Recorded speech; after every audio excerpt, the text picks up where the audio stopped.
Hi, and welcome to Shakina's Math Center. In this video, we will be identifying fractions. You are going to learn how to identify a fraction when looking at a model. Then you will be given a fraction and you'll be able to make your own model. Fractions are everywhere. Have you ever eaten a slice of pizza? If so, you ate a fraction of the pizza. Have you ever shared food with anyone? If so, you shared a fraction of your food. For this lesson, you will need paper, a pencil, crayons, or colored pencils. First, let's go over some vocabulary. What is a fraction? It is a part of a whole. When writing your fraction, your numerator is the top number and your denominator is the bottom number. The numerator represents the shaded part and your denominator is the total number of pieces that it takes to make one whole. The line that you see is called your fraction bar. It divides your numerator and denominator. Let's practice some problems together. Here we have a model. How many are shaded? We have 1, 2, 3 pieces that are shaded. That 3 is our numerator. How many total pieces will it take to make one whole? That would be 1, 2, 3, 4. So our denominator is 4. So the fraction that represents this model is 3/4. Let's figure out what the fraction is that would represent this model. Remember, the numerator is the part that is shaded. We have 1, 2. So we have 2 parts shaded. For our denominator, we have to ask ourselves, how many pieces does it take to make one whole? So it's 1, 2, 3, 4, 5. So the fraction that would represent this model is 2/5. Let's find out what the fraction is that would represent this model. How many pieces are shaded? We have 1. For the denominator, how many pieces does it take to make one whole? So we have 1, 2, 3, 4. We have 4 pieces that would take to make one whole. So that 4 is your denominator. So the fraction that would represent this model is 1/4, which is 1 out of 4. Let's find out what the fraction would be to represent this model. Let's find our numerator, which is the part that's shaded. We have 1, 2, 3, 4, 4 shaded. The denominator, that would be how many pieces it takes to make one whole.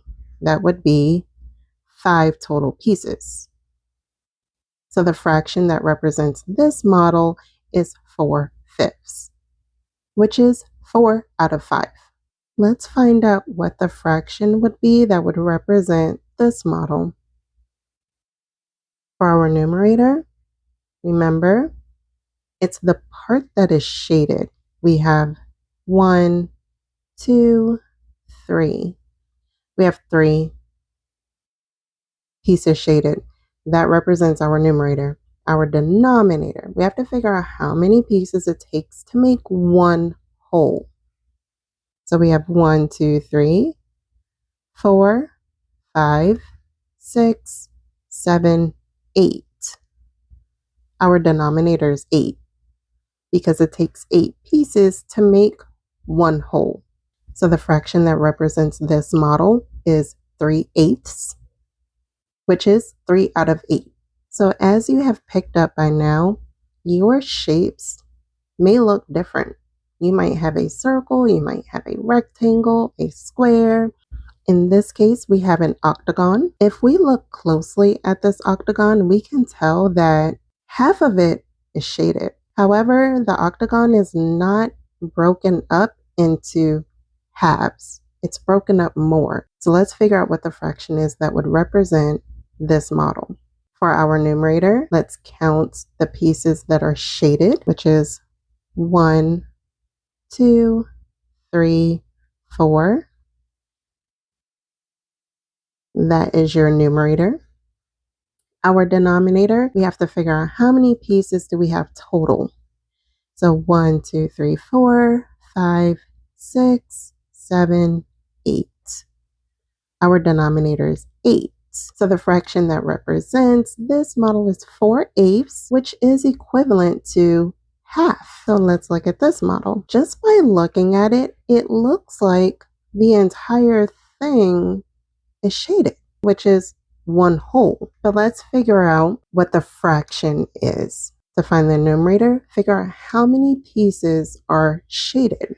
So we have 1, 2. For the denominator, how many pieces do we have in total? To make a whole, we have 2. 2 out of 2 is equivalent to one whole. For this model, let's figure out what the fraction would be. For the numerator, let's count how many pieces are shaded. It's 1, 2, 3, 4, 5.